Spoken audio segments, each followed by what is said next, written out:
Hello नमस्कार दोस्तों, मैं अभिनव राय एक बार फिर से आप सबका स्वागत करता हूं अपने यूट्यूब चैनल नॉलेज एकेडमी अभिनव में। और आज हम लोग बात करेंगे आधुनिक भारत के इतिहास से रिलेटेड क्वेश्चंस के बारे में, और जो कि बहुत ही इंपॉर्टेंट है। या देखिएगा, बहुत ही इंपॉर्टेंट आपके एग्जाम ओरिएंटेड है, क्योंकि हर जगह जो क्वेश्चन आ रहा है वो आधुनिक भारत से ही आ रहा है। ओके, तो ये बिहार टीचर, टीजीटी, पीजीटी है ना, यूपीपी, इन सबसे रिलेटेड जो क्वेश्चन हैं वो आधुनिक भारत के इतिहास से ही हैं। तो इसीलिए मैं ये सेगमेंट स्टार्ट किया हूँ, आधुनिक भारत के इतिहास के कुछ इंपॉर्टेंट क्वेश्चन। ठीक है, साथ में नोट्स है जो कि और भी विस्तार से आपको ये जानकारी देगा। अगर कहीं से क्वेश्चन आते भी हैं तो इस नोट्स के जरिए आपकी ज़्यादातर तैयारी हो जाएगी। तो इसलिए पूरा वीडियो जरूर देखिएगा, समझिएगा इस चीज़ों के बारे में, पूरा क्वेश्चंस के बारे में, ताकि आप और भी बेहतर कर सकें। ओके, तो चलिए समय न गवाते हुए स्टार्ट करते हैं आधुनिक भारत के इतिहास से रिलेटेड टॉप 10 क्वेश्चन। ओके, पसंद आए तो लाइक जरूर करिएगा, शेयर करिए और भी लोगों को। तो पहला क्वेश्चन है, सचिंद्र बोस द्वारा डिजाइन किया गया कलकत्ता फ्लैग किस वर्ष कलकत्ता में फहराया गया? बड़ा सिंपल सा, बहुत ही इंपॉर्टेंट क्वेश्चन है। तो सचिंद्र बोस द्वारा डिजाइन किया गया कलकत्ता फ्लैग किस वर्ष कलकत्ता में फहराया गया? 1904, 1905, 1906 या 1907 में? ठीक है, तो 1906 में यह झंडा 7 अगस्त 1906 में कलकत्ता में फहराया गया था। यह झंडा सचिंद्र बोस द्वारा डिजाइन किया गया था। नेक्स्ट है, भारतीय राष्ट्रीय कांग्रेस के ब्रिटिश समिति की स्थापना कब की गई थी? 1885, 1887, 1889 या 1891? ओके, तो कब किया गया था? 1889 में। भारतीय राष्ट्रीय कांग्रेस के ब्रिटिश समिति की स्थापना 1889 में कांग्रेस ने ब्रिटिश में की गई थी। इसका उद्देश्य ब्रिटेन में लोगों को भारत की समस्याओं से अवगत कराना था। याद देखिएगा, ब्रिटेन में किया गया था। 3 अगस्त 1932 में किसने कॉम्युनल अवार्ड के आधार पर भारत में अलग अलग मतदाताओं के समूहों की सिफारिश की थी? बड़ा इंपॉर्टेंट क्वेश्चन है, याद रखिएगा, बहुत बार क्वेश्चन आया ये। ठीक है, यहाँ तक कि पीसीएस में भी आया है। तो लॉर्ड इरविन, रेस सैम मैकडोनल्ड, विंस्टन चर्चिल या उपरोक्त में से कोई नहीं? ठीक, तो सही है रैमसे मैकडोनल्ड। ब्रिटिश प्रधानमंत्री रैमसे मैकडोनल्ड ने 16 अगस्त 1932 को कम्युनल अवार्ड की घोषणा की थी। इस अवार्ड के अंतर्गत अल्पसंख्यक समुदायों के लिए अलग प्रतिनिधित्व की व्यवस्था की गई थी। नेक्स्ट है, 1935 में इसका नाम संयुक्त प्रांत किया जाने से पहले आधुनिक उत्तर प्रदेश को किस नाम से जाना जाता था? आसान सा क्वेश्चन है। उत्तर भारत का संयुक्त प्रांत, आगरा व इलाहाबाद प्रेसिडेंसी, आगरा व अवध का संयुक्त प्रांत, आगरा, इलाहाबाद व अवध का संयुक्त प्रांत।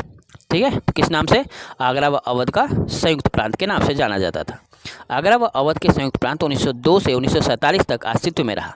भारत सरकार अधिनियम 1935 के द्वारा इसका नाम संयुक्त प्रांत रखा गया था। वर्तमान में यह क्षेत्र उत्तराखंड और उत्तर प्रदेश में है।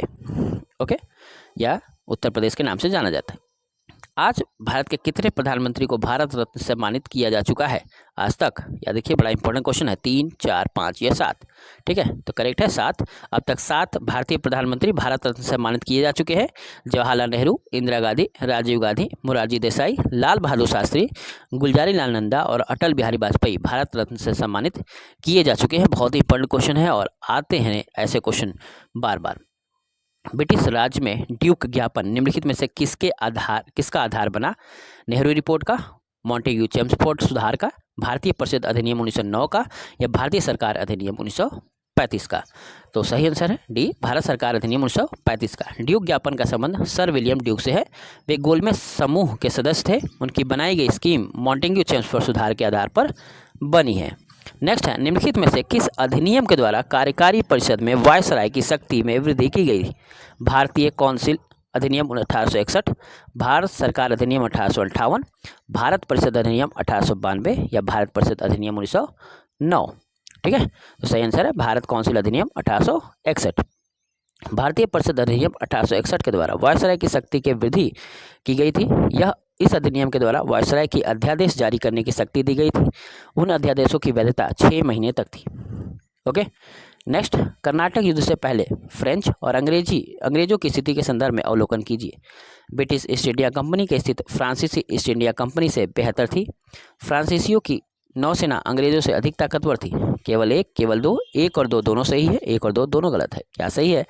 तो केवल 1 सही है, दूसरा कथन असत्य है, क्योंकि अंग्रेजों की समुद्री ताकत फ्रांसीसियों से अधिक थी। उनके पास विशाल व्यापारिक बेड़े थे। नेक्स्ट है मदन मोहन मालवीय ने निम्नलिखित में से किस संगठनों की स्थापना की थी? बनारस हिंदू विश्वविद्यालय, प्रज्ञा हिंदू समाज, हिंदू महासभा या भारत धर्म महामंडल।